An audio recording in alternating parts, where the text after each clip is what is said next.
Well, hello friends, it's Dr. Faske and I'm back with another video. Today we're going to talk about Bordner First Practical Studies, page 14, number 23. So just like the last etude, I want to take a couple minutes at the very beginning to map everything out with you, and then I'm going to give you kind of my breakdown of what to do to have a successful performance of this etude.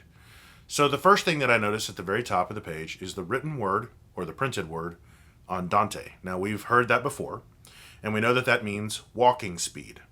Now, it doesn't give you an exact tempo marking because a person that's short is going to have a smaller step than a person who's tall. So walking speed is different person to person, but there is a range of tempos to choose from. And I'll have more information about specifics of that in the comments or in the description below. Now, if I look at the key signature, I see one flat. And if I go to my scale sheet and I look at the major scales, I'm going to look for the corresponding scale that has the same key signature. And I'm going to spoil it for you and just tell you that the key of F major has the same key signature as this etude. Now, that doesn't necessarily mean that that's always the answer. Sometimes it might be a minor key.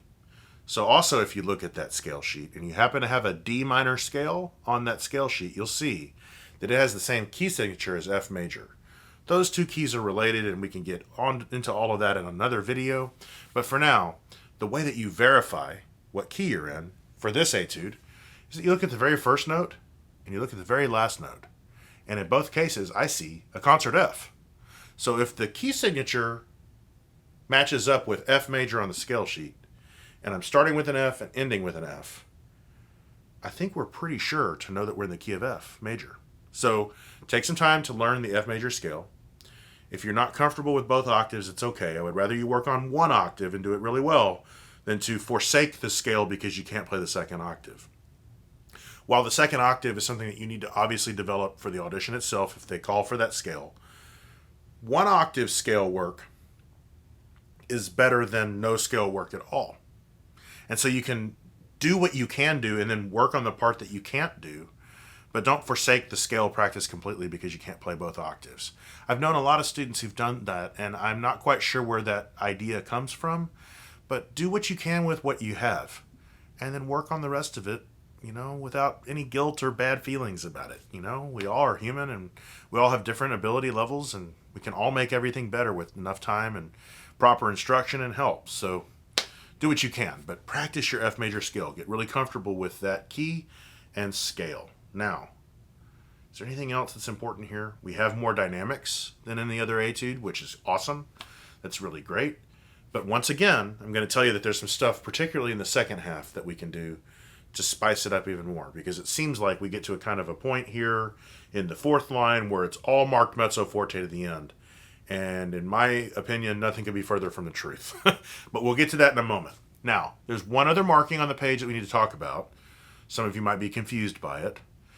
In the first measure, the second line on beat 3, the D dotted quarter note, there's a 1 followed by a 0 in parentheses. The 0 in parentheses, for those Star Wars fans out there, kind of looks like Darth Vader's TIE Fighter to me. Always has. I don't know. Sort of a silly Star Wars thing. If that confuses you, get some whiteout correction fluid and cover it up.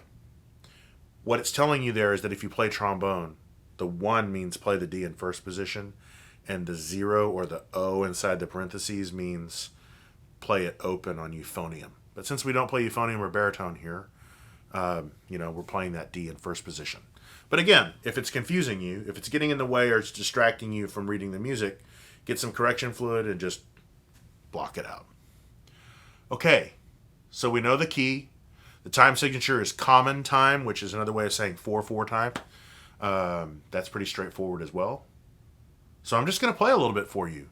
Now, this is a different style than the previous etude. The previous etude that I played for you was a little more lyrical in nature. This one, to me, even though it's marked on Andante, fewer slurred notes than the other etude. I think it's more of a separated style, maybe a little bouncier, a little more jocular and fun, joyful. But I'm going to play a little bit for you and give you kind of an idea.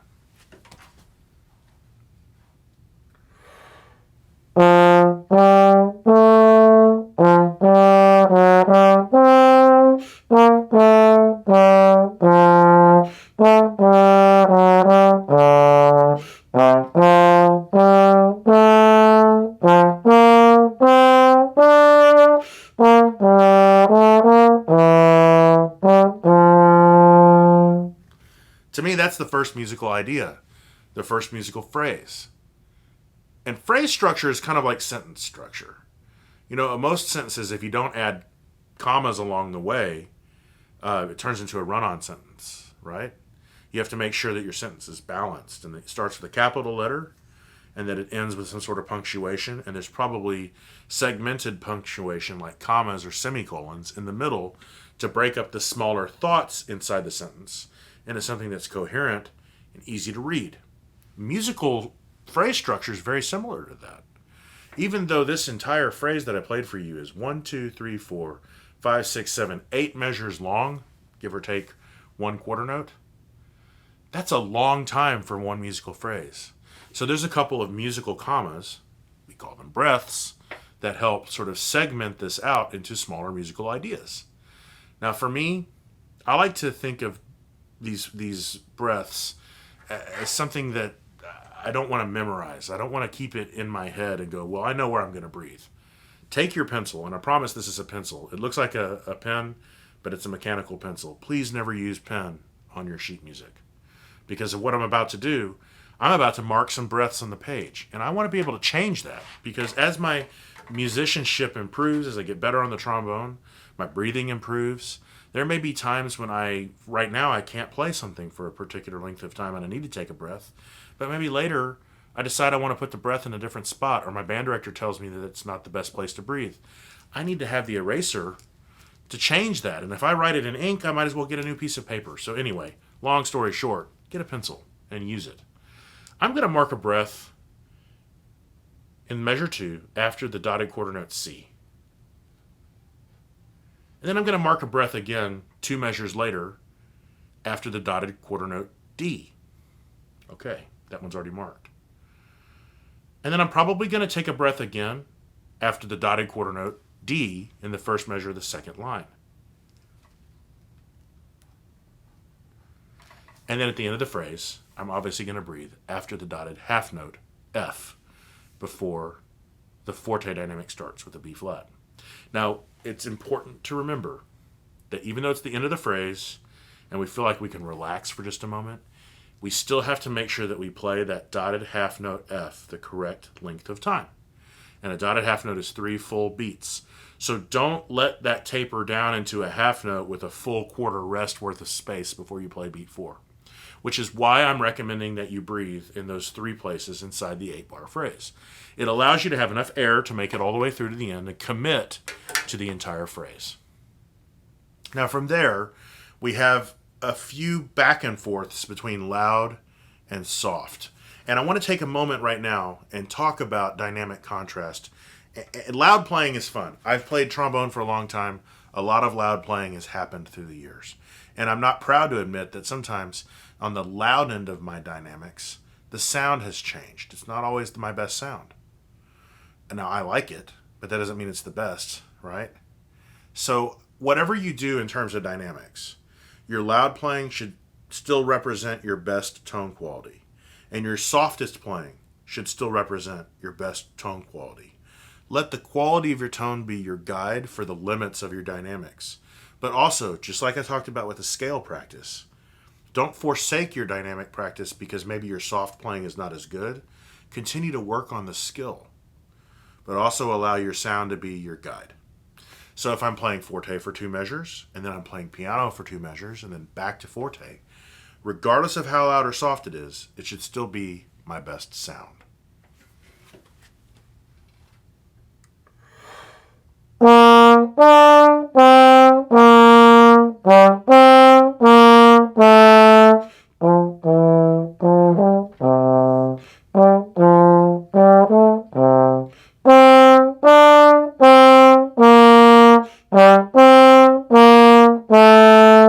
And so on and so forth. Now, sometimes in the louder dynamics, you might have to sneak a breath in every now and then. So I'm going to tell you that in that big chunk of 2 measures of forte, you want to try to find a place somewhere in the middle that's not a bar line to take your breath. So just like we did in the first phrase, I think it's safe to breathe after the dotted quarter note B flat. And then in the next forte section, in the first half of the third line, you can breathe after the dotted quarter note B flat. And so on and so forth. but just don't breathe on the bar line, because we want to make sure that those two measures aren't two separate musical ideas. We want to link them together as best we can.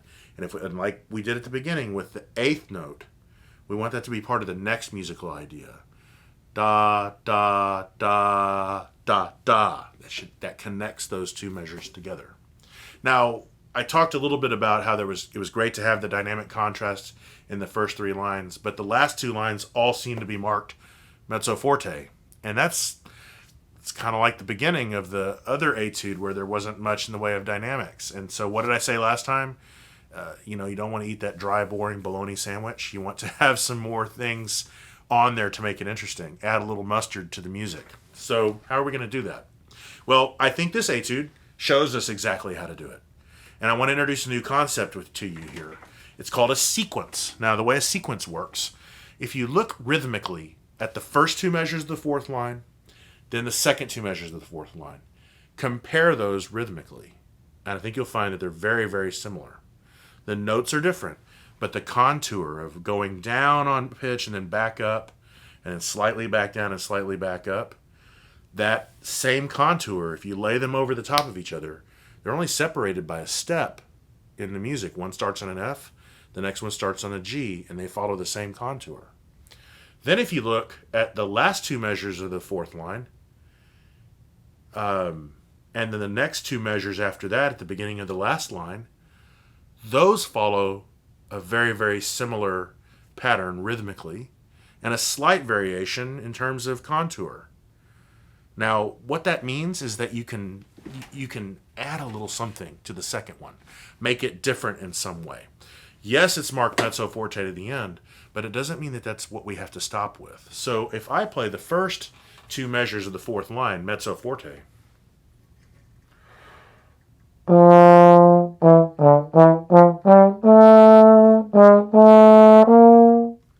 then I need to do something different on the G.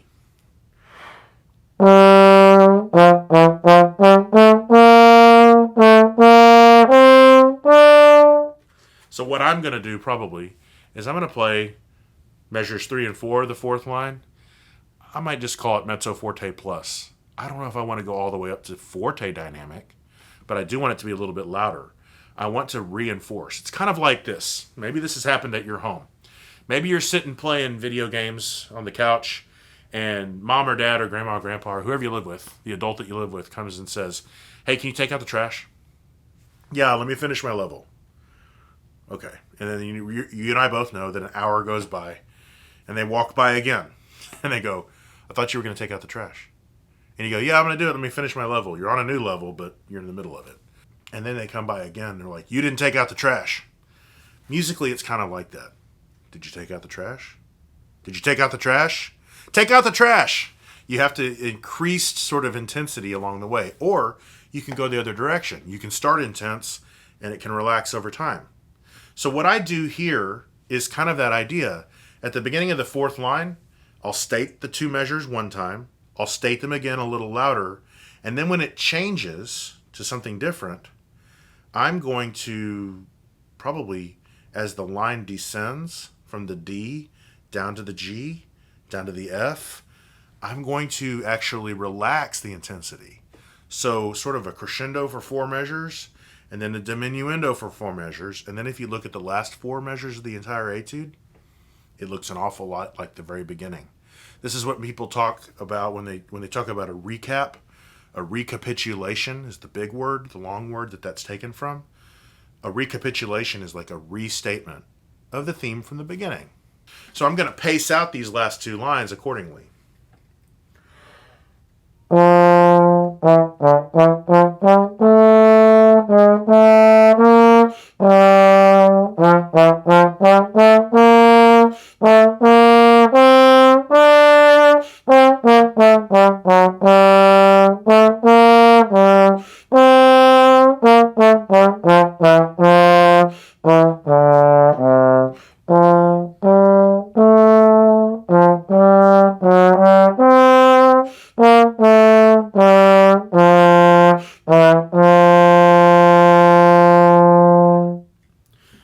So, what do you think? I hope there's some ideas in there that can help you with this. I hope it can give you a path if you're not quite sure where to start or what to do. Now, I'm going to play it for you one time through from the very, very beginning all the way to the end. And I hope it helps. And if I can help in any other way, my contact information will be below in the description.